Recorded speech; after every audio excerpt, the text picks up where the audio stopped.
You are enough. You can unleash all that beautiful power and creativity and greatness within.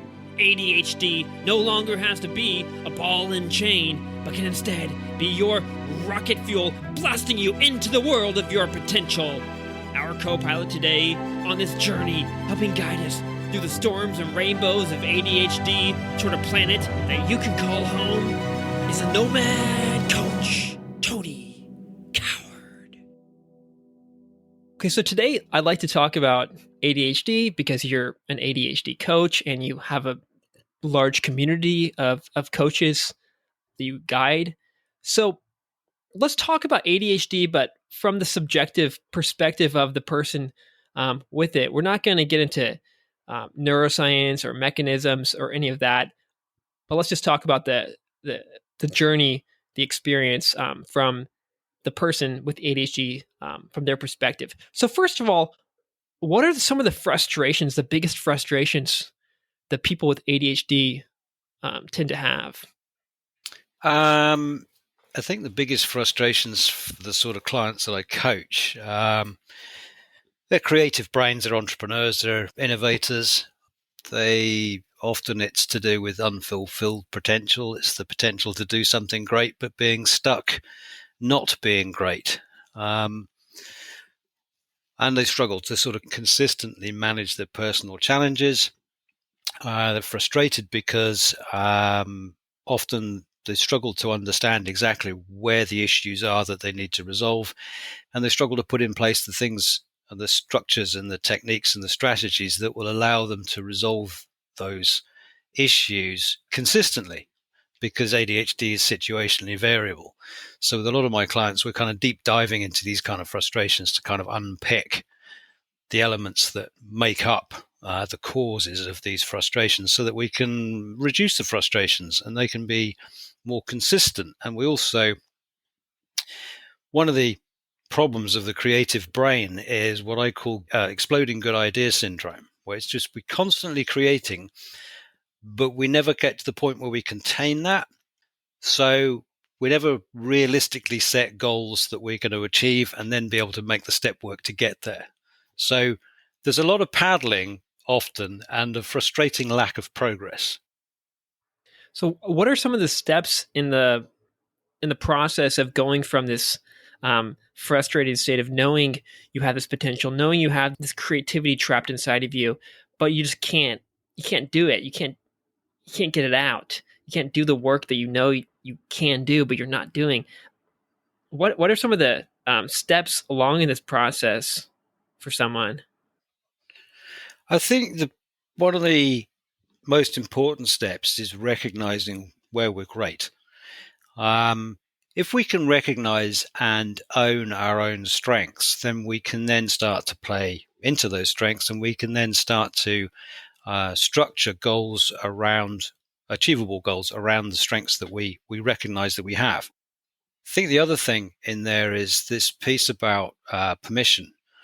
Often one of the things that holds people up is, okay, I think I can do something extraordinary, but that feels kind of counterintuitive to me. Somehow I need to have permission from maybe other people, maybe from myself, in order to kind of pursue that. So that kind of holds them back. Where do you get that permission? Where do you find it?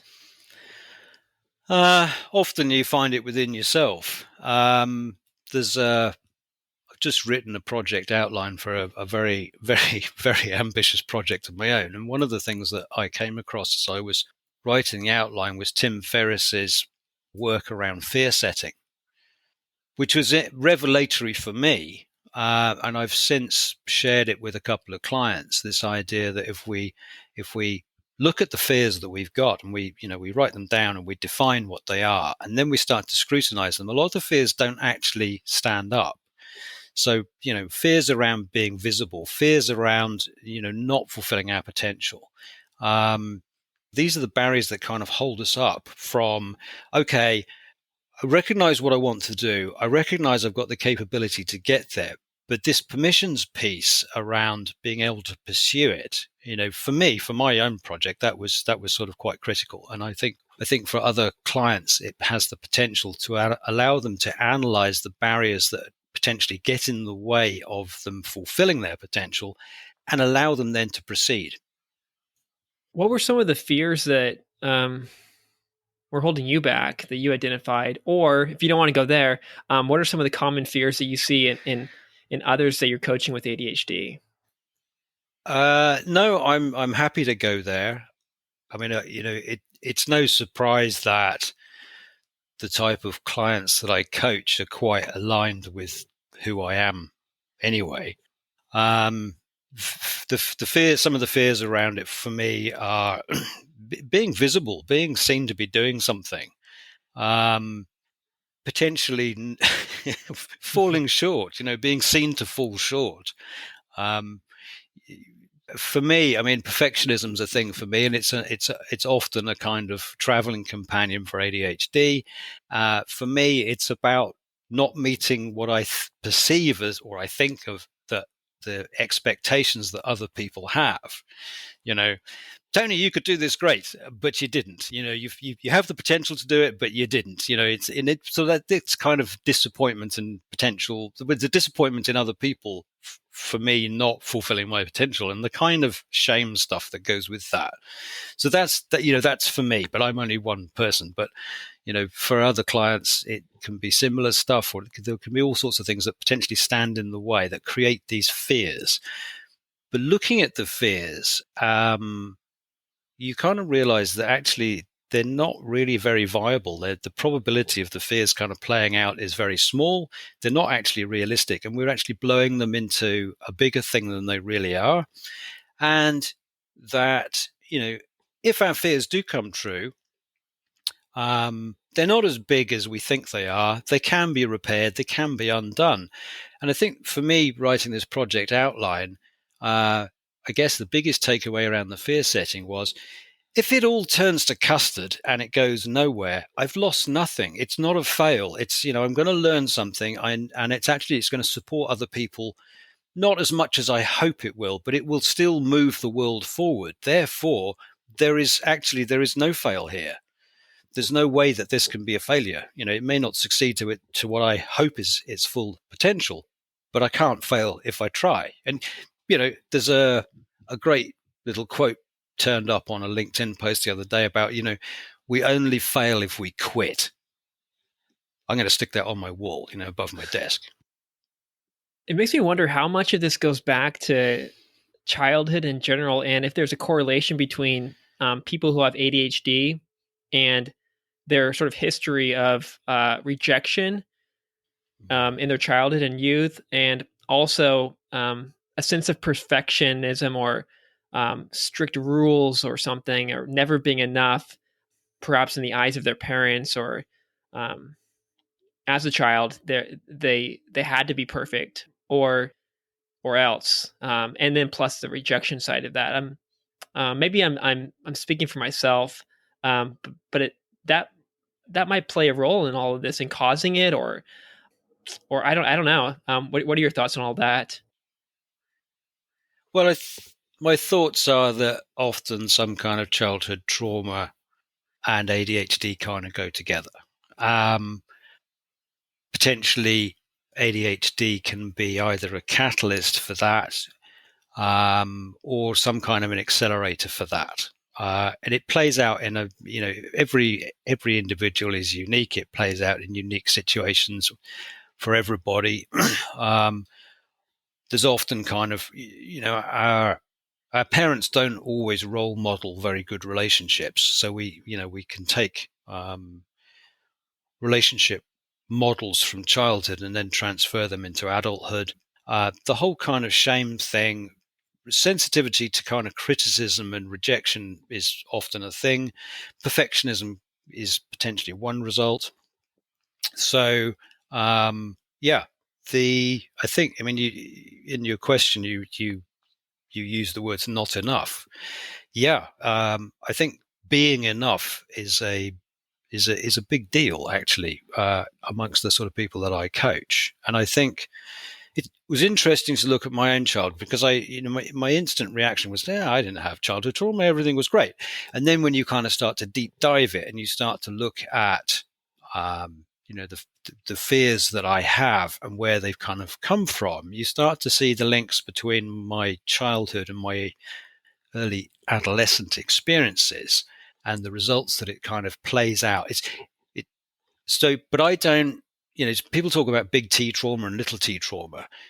Trauma is trauma. My own trauma was, very low level for a very, very long periods of time. But it's still playing out in adulthood, and it's very interesting when it just suddenly pops up. I went to a sound bath last night, and it was quite an interesting. I'd never been to one before. I went with a friend. It was quite interesting how, even though I was in an environment which was very peaceful and very calm and very safe, and I knew there was going to be sounds of gongs and bowls and flutes and all that kind of stuff, I still found the sounds quite startling. There was this kind of stress fear response in me for what on the surface looks like absolutely no reason at all. That's linked to childhood for me. I need to do a bit more thinking about that one, but it's interesting where it shows up. But there's a physiological response, or even perhaps default state.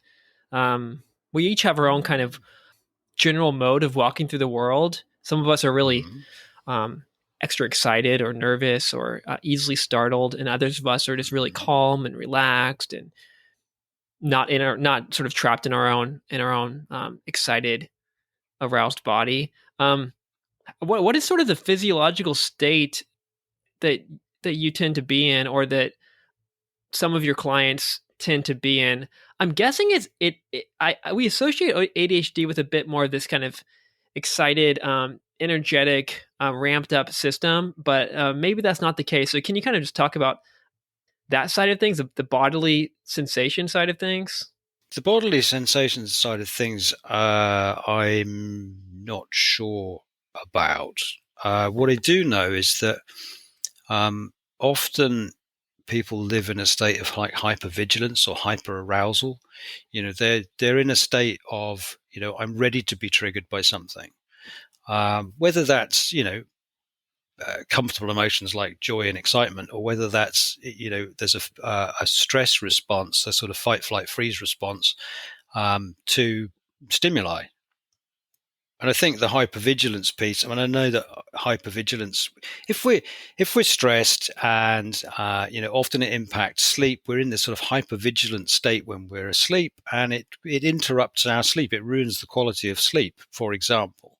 But I think the physiological sensations would be specific to the individual, but there's, for me, the sort of startle, it's an emotional response. It's like so there's something here to be feared. There's something here that I need to either protect myself or other people from. It's like, what's going on? So that's my own personal response to that. How does creativity come along into all of this? Well, we tend to associate people with ADHD as being more creative, as being more likely to be an entrepreneur. What is the connection between ADHD and creativity? I think that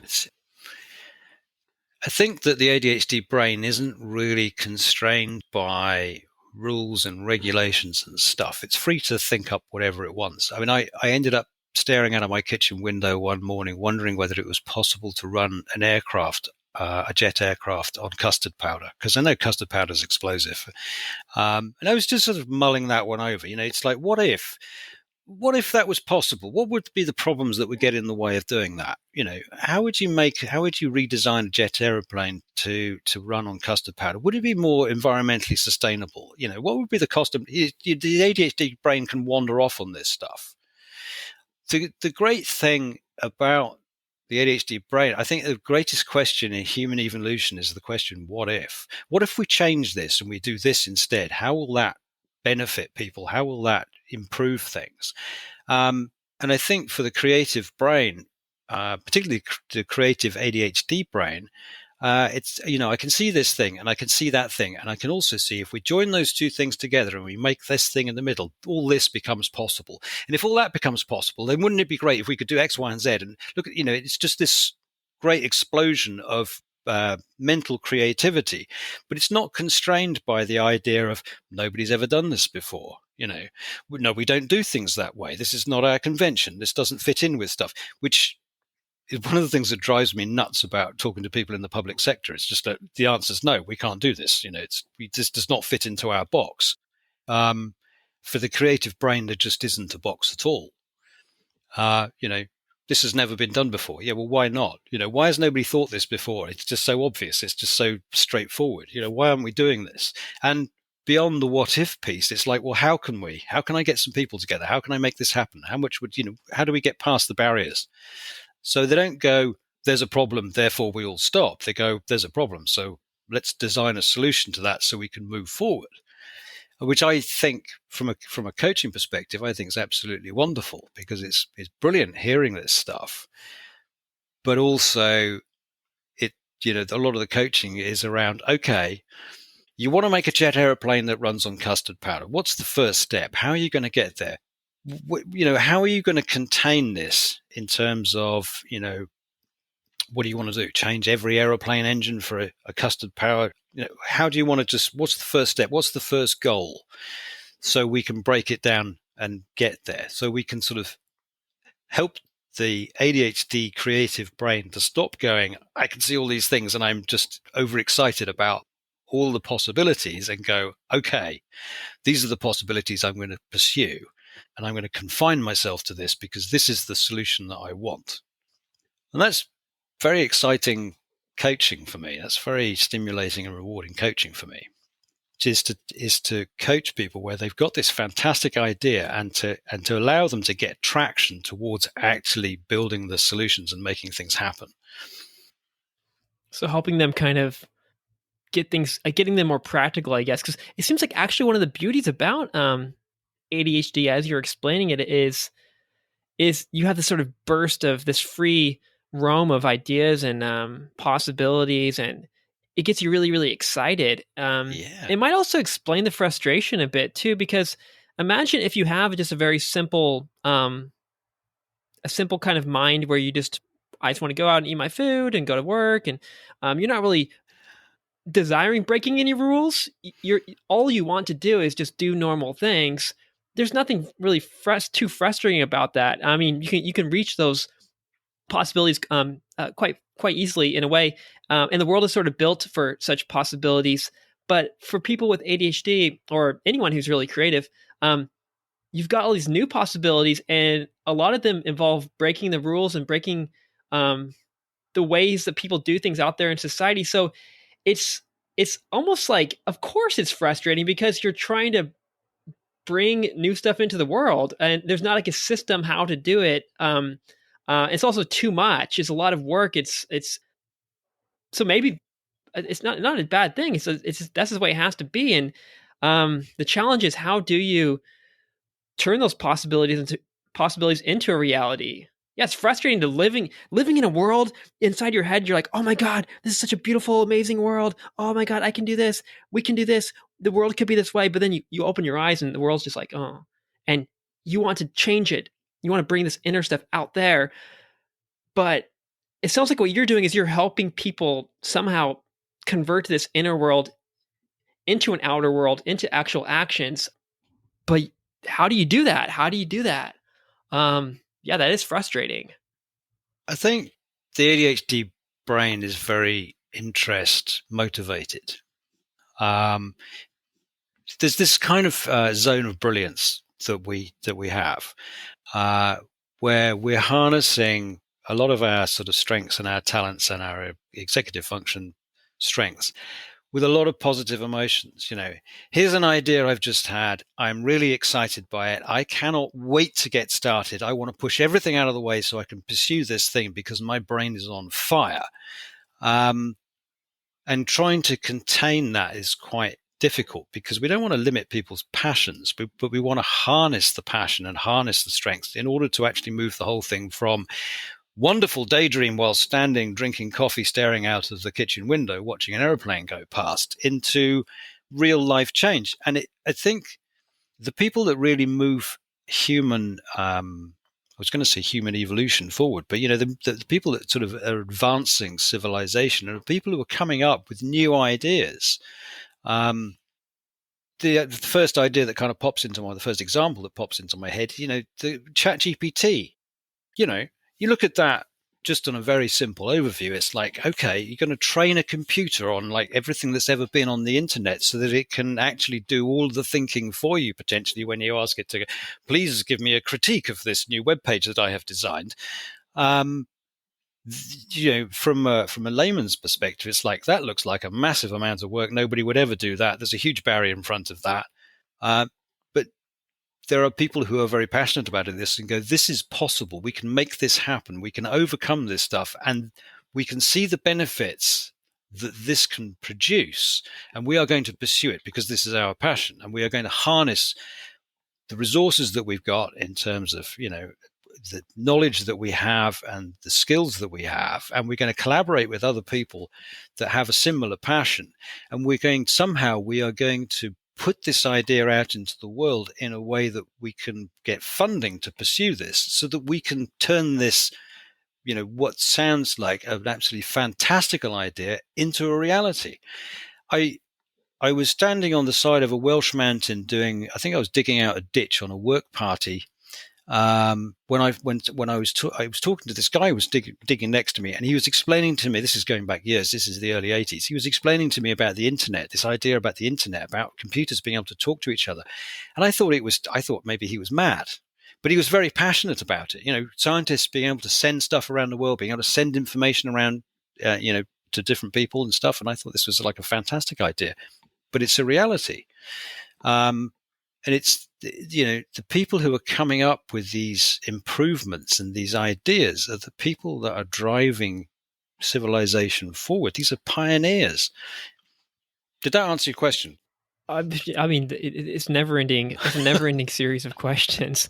Yeah. So it sounds like the person with the ADHD brain tends to have this sort of unstructured, very open world of ideas and possibilities. And that's not the challenge. The challenge isn't sort of getting the ideas and getting the unstructure, but it's sort of building in a little bit of structure, bringing in some rules, it's breaking things up into small little actions, going from the big to the small.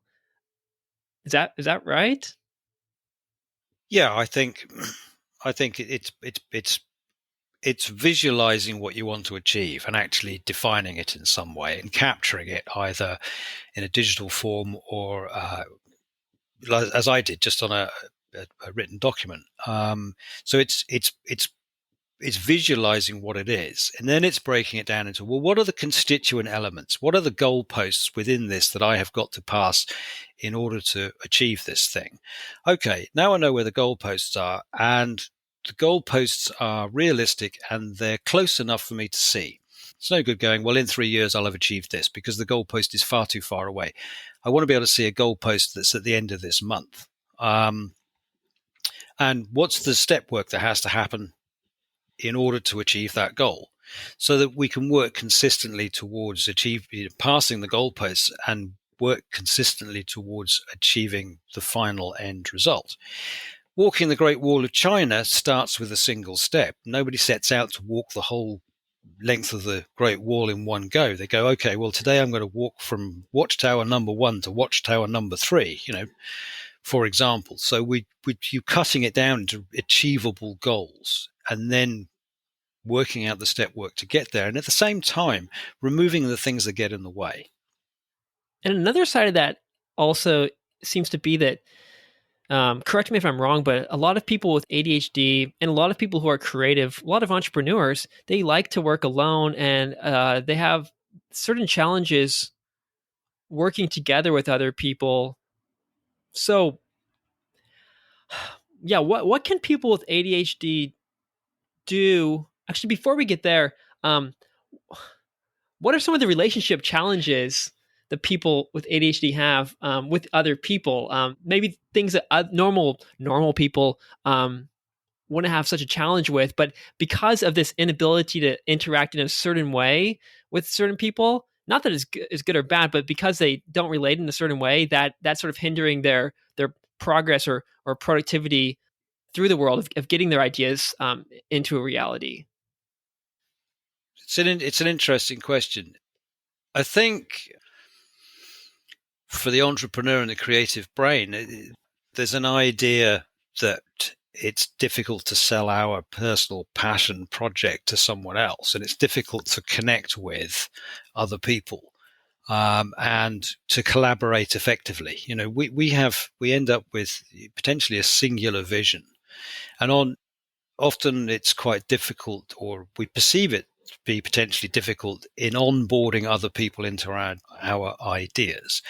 And there's this fear that we'll have to compromise in some way, that the purity of what we want to pursue. And also, and I'm just thinking of one particular client who's a film director. He wants to make a big feature film. He's certainly capable of doing it, but to do it, he will need to collaborate with a lot of other people. And his kind of that's counterintuitive for him. He feels like he has to have control over every element. He has to be doing it all himself. Well, it will be very difficult for him to make a complete feature film absolutely solo. At some stage, he is going to have to approach somebody and sell the idea to them so that he can be funded. It's going to cost a lot of money to make this thing. And he's actually a very good example in terms of containment, because he's working on a project, and every time he looks at the project, he goes, "Oh, this needs a new piece of background music. I'll see what's available for that, and maybe we need to remix the vision for it." So every time he looks at the thing, he has to kind of fiddle with it in order to make it, in inverted commas, better. It's like he can't reach a point where he's gone, "That's enough. I'm going to stop with that bit and move on to the next thing." So I think collaborations are potentially an issue for a lot of people. And I also think there's two schools of thought, roughly, generally speaking, that some people feel that creative brains work very well together, and, they just spark more creativity. Some people think that creative brains do not work well together, and it's a recipe for disaster. I go with the former on that one personally, but that's just me. Yeah. Let's talk about environment, because environment is sort of the place where we do all this stuff. For me, I've noticed that I don't know if I have ADHD, but I definitely exhibit some of the traits. You mentioned earlier how there's certain noises in the environment that might distract you from being able to get your work done. It might be visual things. It might be a comfort thing. What are some ways we can set up our environment to help get these creative ideas out and get our work done? I think one of the kind of the first problem in this really is prioritizing. Is prioritizing the work that we want to be doing. A lot of ADHDers have issues around prioritizing and planning tasks. One of the difficulties is if we have a lot of tasks to prioritize. So here's my passion project that I want to be working on. Here are all the other things that I could or should be doing at the same time.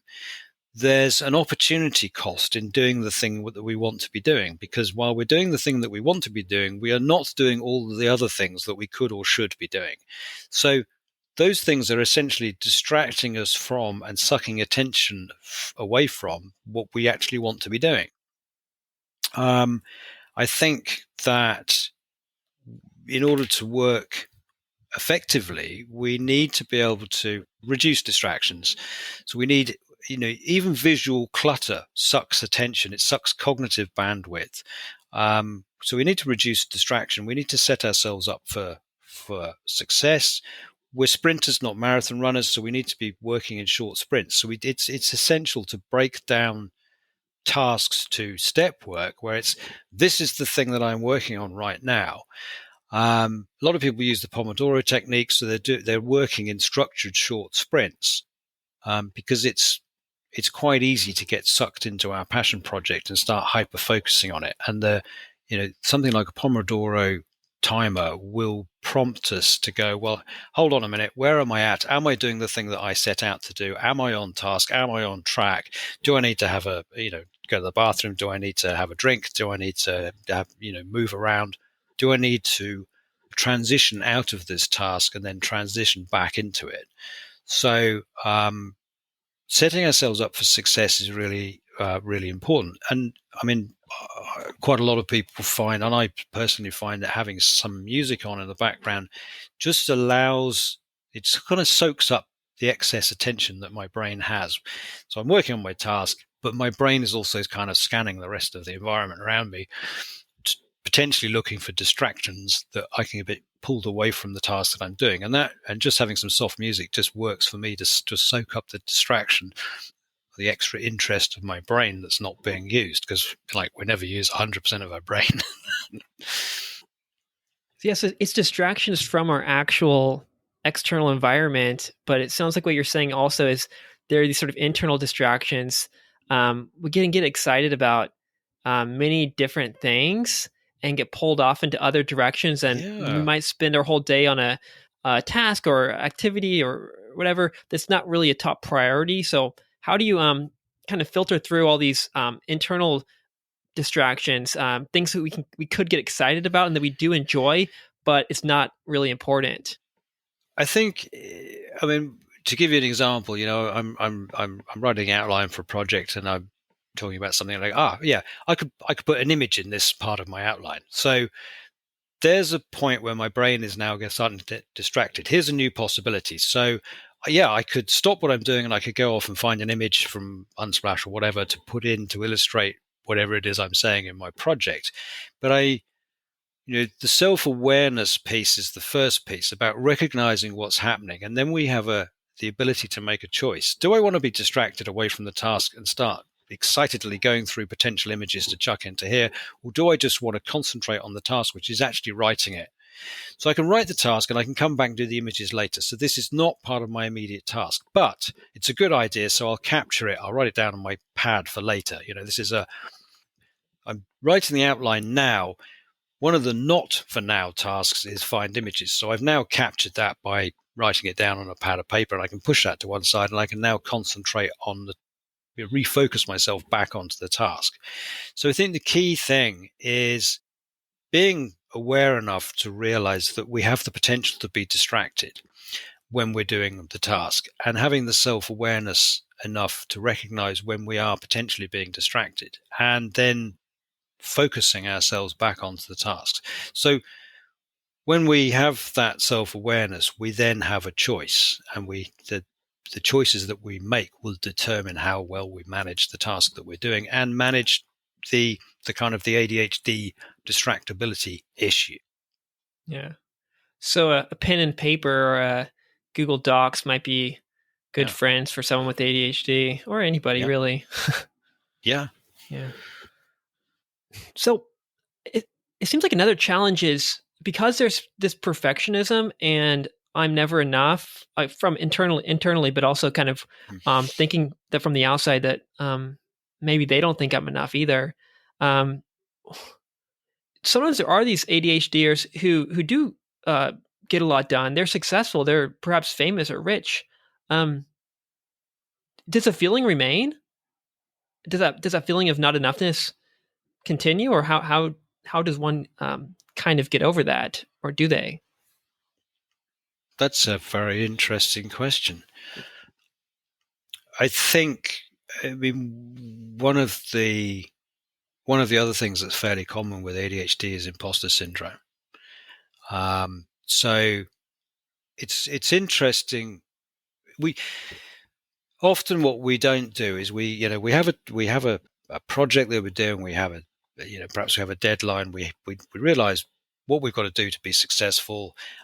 When we're successful, we've done the task. That's great, and that's out of the way. What's the next thing? We never kind of stop to capture what we've actually achieved. So we never really recognize our achievements.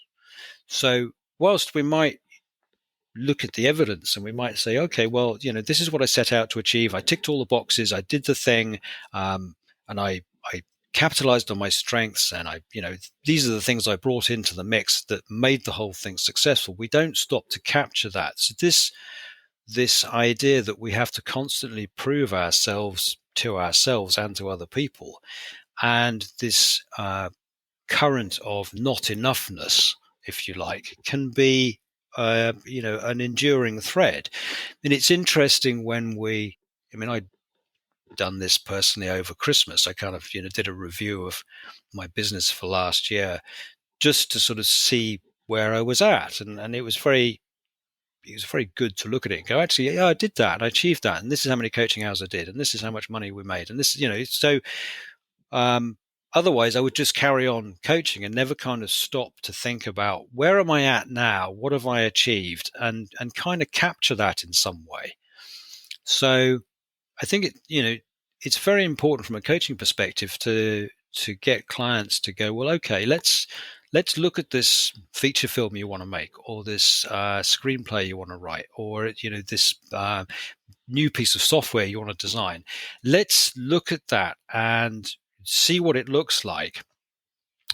Put some containment around it, and also let's think about, ask the client to think about how they're going to feel when they get to the other end. I coached a guy some time ago. He'd been trying to put a kitchen in his own house for 16 years. And his wife was understandably quite frustrated. So we talked about how he would feel when the job was done. What would it look like? How would it feel? And what was he going to do to celebrate success? And during the course of the conversation, he realized how good it was going to feel and how satisfied and proud of himself he was going to feel doing this. And, he was talking about getting champagne out and having a meal with his wife and cooking in his new kitchen and all this kind of, this is what I'm going to do to celebrate, and this is what it's going to feel like. And I think that's very important, because otherwise we can just sort of skip through from one task, ticking them off, even quite big life milestones. We can just slide past and just tick them off and move on to the next thing without actually looking at what it is we've achieved and celebrating our part in that. I did this thing, I own it. Some years ago, I ended up having to write a CV. And my career path has been squiggly, to say the least. But I spent a long time as a sheep farmer, and it was very interesting writing my CV or reviewing the CV I already had and going, hey, yeah, I'd forgotten about that. I did that. That was actually, I worked really hard at that. And, when I'd sort of finished doing it, it turned out really well, and I felt really good about it. And I'd forgotten about that. So there was for me, quite a big personal success there that had just slipped out of my mind. But it's really important to capture these things, and it's really important I think it forms a foundation stone. If we capture it, solid foundation stone to step on to the next thing. Yeah. Does that answer your question? Yeah. Yeah. Yes, it seems like the default state is just kind of keep moving forward and climbing up the mountain and not really sitting back and relaxing or enjoying it. There's another piece to add into that. We're very good at, if we're successful, we tend to diminish it. Yes, I achieved that, but I had a lot of help, and the sun was shining, and I had such and such a body was helping me to do this thing. So we're taking a small part in our own success. And then when we fail, we own it. It's like, oh yeah, I messed that one up. It didn't turn out quite the way I wanted it to. So we own failure, but we tend to, we don't, our inclination is not to own our own successes. So this not enoughness piece, we never kind of recognize that we are enough. We don't give ourselves permission to be enough. So when we do succeed, it's counterintuitive to stand up and go, look what I've done. And the other part of that is that it's also counterintuitive to stand up and go, look what I'm going to do. So a lot of people with ADHD, they struggle with essentially advertising themselves, their own skill sets, their own brilliance often. Yeah. It's like you have this sort of view of yourself like I'm a loser, or I'm not good enough, or I'm not successful. But you inside you're like, no, I am. But it's like you when the success does come, or you do actually get cool things done, you're like, look what you've done. This is great. You're sort of stuck to this identity of this past identity of not enoughness, perhaps. So it's like an identity problem. Like how do you sort of get rid of that old view of yourself, and finally like stop and pause and look at what you've done and say, whoa, well, maybe you're someone else now. Maybe you're not that kid from 20 years ago. But you keep like you might kind of be stuck with that past outdated view of yourself. That even though you've done things along the way, you you don't want to look at it. It's kind of scary to look at that because it's like you have to throw away your whole system and actually be happy and be successful and be enough. But it's like, oh no, I'd rather just stay a 13-year-old boy. I don't know how much of that I'm just sort of uh, bringing it in from my own life, but yeah, No, I think it's very relevant. It's very interesting when you have conversations with clients where you go, well, where has that idea come from? And they'll say, well, when I was a kid, this and this used to happen. And you sort of say, well, how old are you now? And they say, well, I'm 58. And you say, well, are you a kid now? Is this view that you have of yourself from a child, is it still relevant? And they go, well, actually, no, I'm an adult now. Okay. So this is a point where they start to challenge their own view of themselves. And they go, actually, do you know what? I'm not that kid anymore. And I don't have to respond in this kind of way. It's not relevant. And I'm doing myself a disservice. I can give myself permission essentially to rebuild or reshape this piece of my worldview. And this idea of not enoughness in childhood often becomes not enoughness in adulthood. When you start to unpick it, you're challenging a client, is this still relevant? Is it still fair? Where's the evidence that says that this is the right worldview? And you start looking at the wins and grins and the successes that they've had, and they start to go, well, actually, do you know what? This isn't relevant anymore. I need to reconstruct this. yeah. Sometimes this creative ADHD person knows what they want to do, but they just can't do it. They can't get it out. But there's also a sort of earlier problem of maybe people don't know what it is they want to do. They feel this excitement and this energy and these possibilities, but there's so much going on that they haven't really nailed it down. Like, what kind of business do I want to make? What do I want to create? What are some tools or methods or ways for people to kind of? This is not just for people with ADHD to remember or just to discover what it is they really are like on this earth to do. Like, wow, this is maybe it's not one thing, but there might be a few things that like, how do we find that passion or whatever you want to call it? I think, I guess from a coaching perspective, you'd sort of say, well, what are you passionate about? What are the things that light you up? What are the things that, excite you, that, that drive you forward?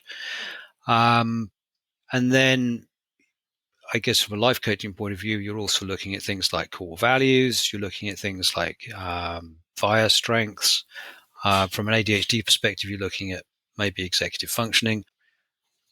So you kind of pulling all these things together and saying, well, okay, you're passionate about this. Your strengths and your talents are these. Your core values are these. What is this lot here? This sort of smorgasbord of stuff. Where is this driving you towards? If you create a trajectory, what's at the other end of that trajectory? How can you harness your passion for, talked to a client some time back. She was passionate about helping people. She was passionate about the environment. She's got skills around law and stuff. And I suppose, how can you harness all of this in a way that is going to take you in a direction that is going to give you purpose and meaning? Yeah. And over time, we kind of refine that down. So I think, part of the refinement thing is, what are we not looking at, and what are we going to look more closely at? So there's not necessarily a singular answer. And then it's a case of, okay, well, now that we've got some kind of shape about the passion and the strengths and where you want to be going, how can you find opportunities and people that align with that are going to take you along that trajectory?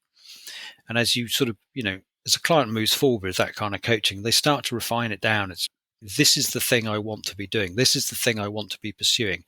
And it starts to spark that kind of creative brain to go, this is how I want to do it. This is how I want to feel. This is the outcomes that I want. This is the sort of life that I want to have. And they start to realize that kind of life is achievable. It's not just this sort of daydream thing that they wish could possibly happen sometime, like winning the lottery. It's like they can actually make it possible. And oftentimes the career path for people with ADHD, as you mentioned, is a bit squiggly. It doesn't go in this sort of linear, clear direction. And yeah, we might feel guilty about like, oh, I wasted all those years. That doesn't make sense. But in the end, it kind of does. And maybe it's because you're squiggly and all over the place that if you pause and let things fall back into place, it ends up with this really beautiful, unique kind of business or art or whatever. Thinking back on your squiggly little journey, what are some of the things that you thought were like maybe a waste of time, or you thought, well, what am I doing here? But actually, it sort of helped build what you are now with this big ADHD community. Wow, that's an interesting question. I think, like a lot of people with ADHD with a squiggly career path, I've got a very wide field of view. I've had experiences doing a lot of different things. I've got, I'm very good at picking up different skills. So I've got quite a wide skill set. Not all of them. I can't apply the ability to shear a sheep in a coaching conversation. So not all of them are particularly useful. But that ability to draw from a knowledge pool that's quite wide and to look for alignment between things I'm doing now and similarities in the past is very useful. Yeah. Do you feel like enough now? Do you feel like, okay, I can appreciate where I am, and I'm in a good spot? Because like from the external, from my perspective, I mean, you look great. Yeah, you've got this big community. You're doing this coaching. It looks great from the outside, but from the inside, I don't know how it feels. I think there's a difference between knowing and feeling. It's interesting. It's the sort of the paradigm, whatever, between logic and emotion. Logic says, yes, I've been successful. I don't always feel successful. I might look like I'm swimming along serenely on the surface, but I'm paddling like fury underneath. So I don't always feel successful. I don't feel I am enough, but I'm not entirely convinced of it. It's like I'm faking it till I make it. Yeah. And then you tell yourself like if I do this next thing, then I'll be enough. If I write this book, or if I this or that, and then you reach that point, and then you're still like not there. Well, the danger is you reach that point and it's like, well, I've done that now, tick that box. What's the next thing? And you don't kind of stop to kind of capture the success. And I think looking back and reviewing, how far I've come since I decided to go and train as a coach, and just the milestones that I've passed, reminding myself of that, is very important in creating that sort of firm foundation to go, yeah, actually, the evidence says that I'm I'm enough. I'm good enough, and I'm good enough to do the next thing, and I don't need to worry, and I don't need to be afraid that I'm not going to achieve whatever it is I set out to do. But I don't always feel enough, and I think one of the difficulties for coaches is we don't get a huge amount of feedback around how we're doing. We think maybe that we're supporting a client and the client is making progress with coaching, but often we don't get a lot of feedback for that. I did a couple of case studies recently with two clients to do with a website upgrade that I'm doing, and it was really, really valuable to me personally, hearing what they'd achieved through coaching, what they liked about my coaching style, and all that kind of stuff. Because we need feedback from the world. We need to know we're doing okay. We need to know we're on the right track, and that was really valuable to me in going, actually, there are people telling me that I'm quite good at this stuff. There's evidence to suggest that they are getting transformative experience through this, and really massive insights that are have the capability to make long-lasting life change. And that's so I can own the fact that I have been part of that. And that was really a really valuable experience for me. And I was put off the idea of doing it. Reaching out to people and going, how do you get on with my coaching? What do you think? All that kind of stuff it's like part of the brain is going, run away. But it was a really valuable experience. Yeah. So one point is that, it sounds like we have to almost take these snapshots, these pictures throughout the journey and create this mental or physical photo album. It might be words. It might just be purely in our head where we're pausing and kind of taking a mental snapshot. But we need to take these little pictures along the way, almost create this little baby book of our little journey. Absolutely. And be like, wow, I've really grown. That's one point. And then talking about feedback. Wow. It seems like we all need feedback in life. But people with ADHD perhaps are more sensitive to it in both directions. One, if there's a negative feedback, they might react in one way, but if there's a positive feedback, they might really, really appreciate it and it might really help them. So talk more about the role and the importance of feedback, positive or negative, for someone with ADHD as they're trying to, get their life going. We need to know we're doing okay, and this applies, I think, to everybody universally. We need to know that we're on the right track. We need to have. Often there's an imbalance between internal validation, which is I know that I'm good enough. I'm good enough, and I'm comfortable with that. And the external validation, where we need to know that we're okay. We need to know that we're on the right track. We need praise when we do well. We also, and this is often the childhood experience, is we need positive feedback. We need to know when we do great. And often the childhood experience is we're not told often enough that we've done great, but we're told very frequently that we haven't done well enough. So there's this imbalance between positive reinforcement and kind of more negative reinforcement. There's a quote somewhere about, for every positive piece of feedback an ADHD child receives, they're going to receive 20 pieces of negative feedback. So often for people with ADHD, it's very difficult to generate that internal validation. Even when you're looking at the logic piece, you're going, okay, I did this and I did this and I did this, and it's all there, and there's no arguing with the logic, but I still don't feel successful. I still don't feel that I'm good enough. I still don't have enough internal validation to know that, to feel that I am enough on my own. I need this feedback from the world. And the positive emotion, the emotions that we get are the feedback from the world around us that help us to define our place in it. So if we're not getting enough kind of positive emotions out of our own internal validation or the external validation that we're getting from other people, then that is an issue. When it comes to external feedback or external validation, I don't know how to go about that. It seems like we're just waiting for it and it's not coming.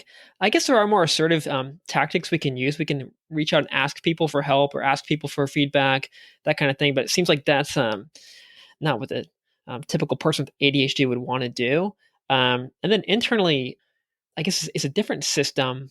Yeah, how can we somehow put ourselves in a space where we can increase the flow of information? Basically, there's more feedback coming in from the outside, but also there's more coming from the inside. So we have a chance to get this internal and or external validation, because just sitting there is not really doing anything. I think, well, I mean, there's two thoughts that I've got. One is, I mean, yeah, okay, we can ask for feedback. We can do that. There's potentially a bit of a fear thing around that, you know. Yeah, it doesn't feel right anyway. It's like, oh, it's not real feedback because I asked for it. Yeah, yeah.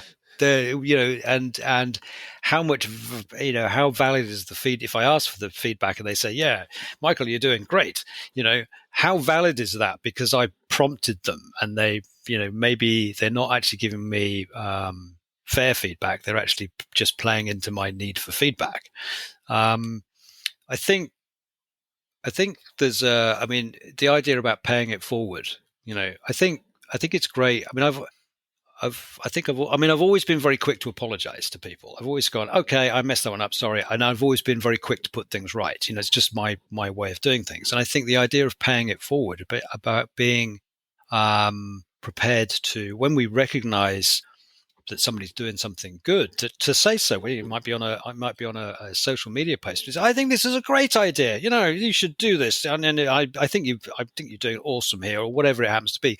So, I think the idea of paying it forward, so long as it's genuine and honest, I think the idea of paying it forward, I think is a good thing in terms of moving the world forward on this. I mean, obviously, it will take a long time to develop into something.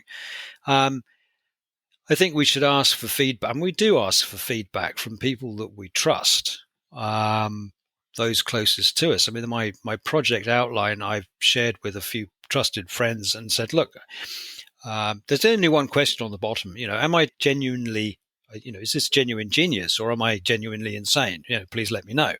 And I trust their feedback. So I think it's important to seek and get feedback from the people within our circle, so that we can keep ourselves in some kind of balance where we, this potential lack of self-belief does not hold us back from doing stuff, that we're getting enough validation, that we are getting enough evidence from the world that we are enough and that we are capable of doing whatever it is that we want to set out to do. And perhaps part of it is this fear of criticism and rejection, but it's also a sensitivity to not wanting to annoy people or create distractions for other people. I think because maybe from your perception, you're easily distracted and perhaps easily annoyed. You assume that other people also are easily distracted and annoyed, so you don't want to annoy them. And if you ask them for something, you ask them for feedback or you ask them for whatever, almost like marketing. Like for example, with this podcast, I never ask like, hey, leave me 5-star review, please subscribe. Da-da-da-da-da. I always just like leave the ending just music, because I feel like that's what I want. It's just like simple music and relaxing. And I get annoyed when I hear these podcasts and they throw in these advertisements, or I'm annoyed at this ambulance advertising the emergencies to me, which is totally irrelevant because, like, oh, why do I need to know that? I'm in my room. But yeah, it's like I don't want to annoy people. I'm wondering how much that is a part of people with ADHD, that sort of like sensitivity towards not wanting to annoy or distract or make other people uncomfortable. So they end up just like not asking for things and not speaking their like honest desires. I don't know if this is even an ADHD question. It might just be me doing a little psychotherapy on myself. I don't think it's necessarily an ADHD question. I think it applies equally Yeah. to to everybody essentially. Um, the One of the side effects of not getting enough feedback from the world is we then seek to fulfill what we perceive or we think that other people's expectations could or should be, which is one of the forms of perfectionism. We think that other people expect this level of performance, so we work doubly hard to make sure that we meet it, that we exceed it by a country mile. And then, of course, we set a precedent for the amount of hard work or the amount of results that we get as a consequence. So we're always having to push the envelope in terms of what we're putting out in order to convince ourselves that other people will see us as being enough. One of the potential remedies to that is seeking this feedback from the rest of the world and being prepared to look for it, and also being prepared to, as we talked earlier, about capturing it, so that we can get this sense that, first of all, I know that I am enough, and I believe that other people think I am enough too. And somehow this brings my internal validation and my need for external validation into balance and into harmony, so that I can make decisions based on the idea that I'm enough and other people know that I'm enough. And I can be safe in that knowledge and confident in that knowledge, and not held up by the side effects of the imbalance of, of an imbalance in the internal and external validation. Does that make sense? Yeah, dude, Tony, I don't know what's up. I don't know what you're doing here, but you're summoning all the police cars and ambulances. You're a freaking siren magnet. No, I'm kidding. Oh, you're enough for them. No, and like 80% of what we're talking about today applies to every human being, and especially in some cultures, like particularly Western cultures, like the United States, the UK. There are more people with ADHD in the West for whatever reason, but I think all of these things are helpful for anybody, because especially anybody who's creative, who wants more for their life. And it's also almost kind of good that you don't feel like you're enough, because if you feel like you're enough, you kind of just relax and you stop doing things. You need this sort of balance between this motivation for more, and also this sort of calm relaxingness of being like, oh, I have it, I've got it. What is it like? You only know from your perspective, because you're in your head. We only know our own perspective of this world. This is sort of this problem of other minds. But just extrapolating from what you know, how is a sort of a ADHD brain or ADHD person different from the non-ADHDer? For example, there are these drugs that they give people with ADHD to supposedly make them normal or functioning perfectly in society or whatever. What is that normal? What is it like to be normal versus what is it like to have ADHD? It's kind of going back to that first question, but and you might not be able to answer it because it's this whole problem of you don't know what anyone else is like except for yourself. But any ideas? I think everybody has their own kind of take on what it's like to have ADHD. I'm very lucky. It's an asset for me. And I've spent a long time coaching other people. I've had a lot of coaching myself. I've done a lot of coach training. So I've got a lot of knowledge to join the dots together for myself and to build for myself the kind of working environment, the kind of work that I do. A lot of the stuff that I struggle with, I just delegate to other people who are, I have VAs that do a lot of the nitty gritty bits and stuff, the fluff that gets in my way, because I want to do, and I said this consistently to clients, if you do less of what holds you up, you can do more of what lights you up. So the stuff that gets in the way, and this is one of the things that drives people to become entrepreneurs and or to work solo is I can make my own system. I can develop my own structure that works for me. The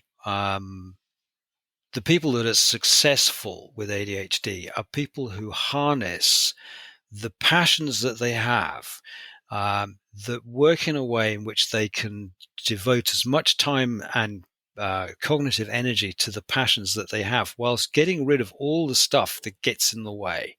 For me, it's calendars and accounts and bookkeeping and invoicing and contracts and all that kind of stuff. I've got two lovely ladies that deal with all of that kind of stuff for me so that I can do what I love, which is talking to people, coaching people, working with people, collaborating with other coaches. That's what lights me up. That's my zone of brilliance. That's my passion. The more time I spend pursuing my passion, the better I feel. I want to be working. I want to feel on fire when I'm working, and I don't want I don't want to be held up by things that don't make me feel that way. Going through the books and adding up numbers and stuff, that just does not make me feel that way. So I want to do less of it.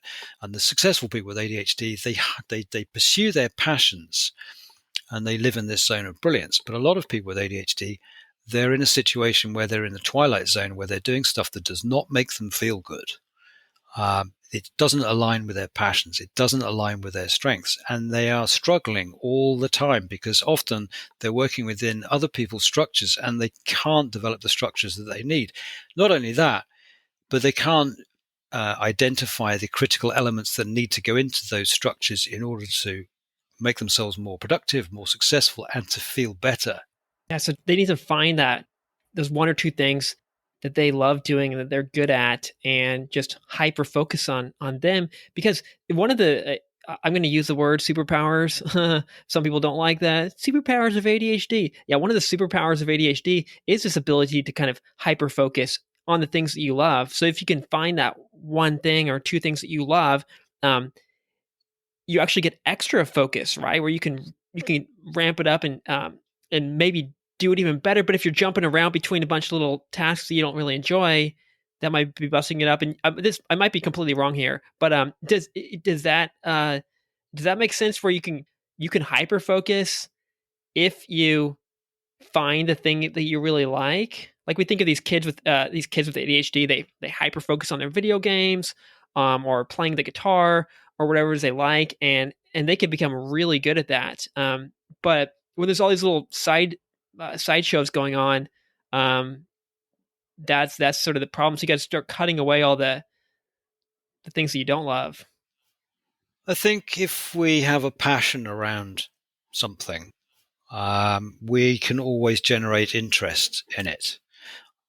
The ADHD brain does not prioritize based on importance or urgency. It prioritizes based on interest. And if we are passionate around something, we can always generate the interest that will push us forward with it. Yeah. I think hyperfocus is a double-edged sword, because it potentially pulls us away from things that we need to be doing, or it pulls us away from and distracts us away from the step work in order to reach our goals. Yes, I can be writing my project outline, but I could hyper focus on finding exactly the right image, and that's not helpful. And when we get that sort of choice point around, well, shall I do the image or shall I do the outline?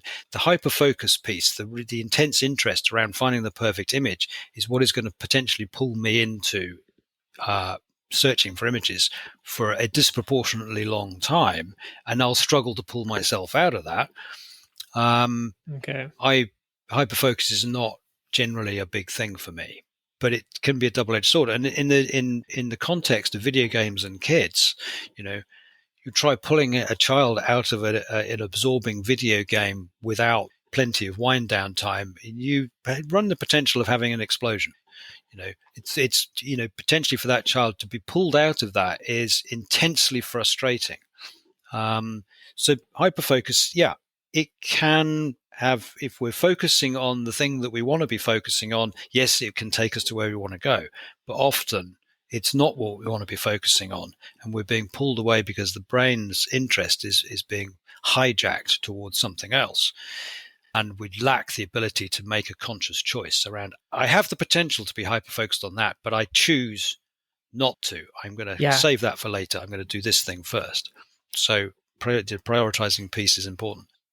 Yeah, you're totally right. It goes back to this whole lack of executive functioning, being able to control and redirect that focus and saying, let's move the laser beam over here. Let's widen it up. Let's go here. Let's go there. And you just get sort of pushed and pulled around the world because everything is kind of interesting in a way. So I guess the question is how do you increase this executive functioning or this ability to redirect that focus onto the priority, onto the task that actually is a priority? It might be behavioral tools, it might be nutritional things, it might just be some journaling. I don't know. How do you help like get the control of that wheel that turns the ship in the right direction?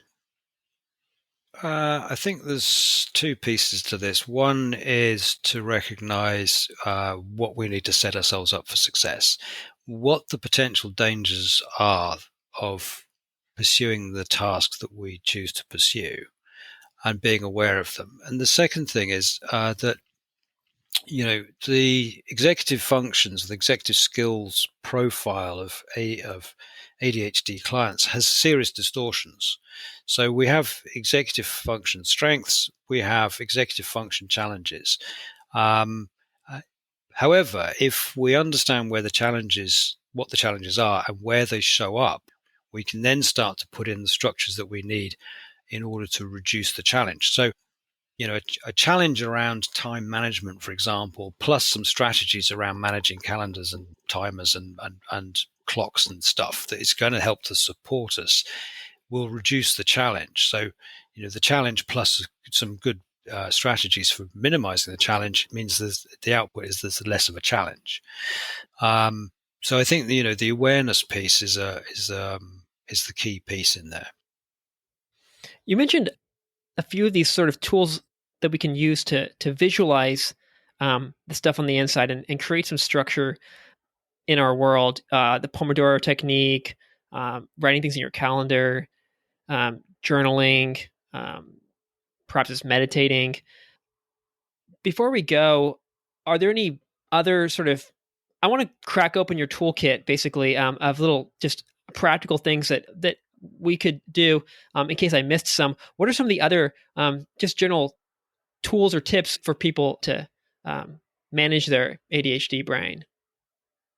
Everybody is unique, and everybody's the places where issues show up, and the things behind their issues are all different. So the idea that there is some kind of universal toolbox, it's very frustrating when you start looking for tools and you go, oh, okay, that looks like something that's going to work for me. Oh, it doesn't work quite so well. We'll throw that away. We now need to find another one. There's this sort of, there's some kind of magical solution to exactly the problem we've got. It doesn't work, in my opinion. We have to look at where the problem what is the problem? Where does it show up? Why is it a problem? How do we get to a success? And what do we need to put in place to make it happen? So how do we find our own unique tools? I guess because there aren't any general tools for everybody, but like we have to find the ones that work for us. We have to find how to manage our own system. I think we need to sort of recognize where we struggle. That's quite difficult to measure because often we're trying to measure it against other people, and our perception is distorted. But recognizing, actually, do you know what? When I sit down to sort of work out VAT or work out profit and loss for the year, actually I struggle with that because I find it hard to concentrate, and I find it hard to work consistently until the job is done. So I'm starting to recognize what the problems are. And then I can start to say, well, okay, well, if I really had to do this job, what would what are the things that would support me to do it? And we start to join the dots together and understanding what the problem is, where does it show up, and what are the elements that need to be put in place to make it less of a problem. In terms of the successful entrepreneurs, there's the sort of do it, delegate it, or dump it principle. Do I really need to do this? No, get rid of it. Does it really need to be done? Yes, it does, but I don't want to do it. So I'm going to find somebody. Can you do books? Yes, you can. Great. Can you do this for me? Thank you so much. Delegate it and be comfortable around delegating stuff that we have challenges around. And if we're going to do it, we need to set up the structures that we need in order to be able to do it successfully. What are some general resources or books or anything that you recommend for people who want to learn more about ADHD, especially from this perspective that we're talking about? I think when I sort of onboard a new client, I share some basic resources with them just so they can do a little bit of background digging for themselves. One of them is Attitude Magazine, ADDITUDE.com, which is it's like an encyclopedia of ADHD stuff. So it's you're sticking a question into the search bar of that often elicits some very useful resources around whatever aspect people want to be looking at. Jess McCabe's done a lot of YouTube videos, How to ADHD, short snippet videos around all sorts of different aspects around ADHD. So that allows people then to start looking at things that interest them and start asking the questions around, is this thing relevant for me? Is this stuff valid in terms of further exploration around this topic? So those are my two kind of stock ones for people that are new to coaching. And then from there on, I get much more specific about the resources that I share, and we coach around stuff, and I share all sorts of resources that are ADHD relevant or life coaching relevant. Okay. And how do people connect with you or get coaching from you or connect with your community? You'll find me on LinkedIn. Tony Coward, yeah. And I also have a website, www.nomad.coach. Yeah, that's where to find me.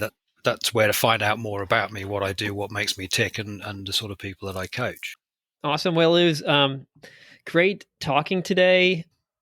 I'm here in Japan. You're in the Isle of Wight, which is apparently where my last name comes from, but I don't know if my grandparents and parents are making stuff up or not. But I like to believe that Michael Waite is from the Isle of Wight, although I'm actually from America.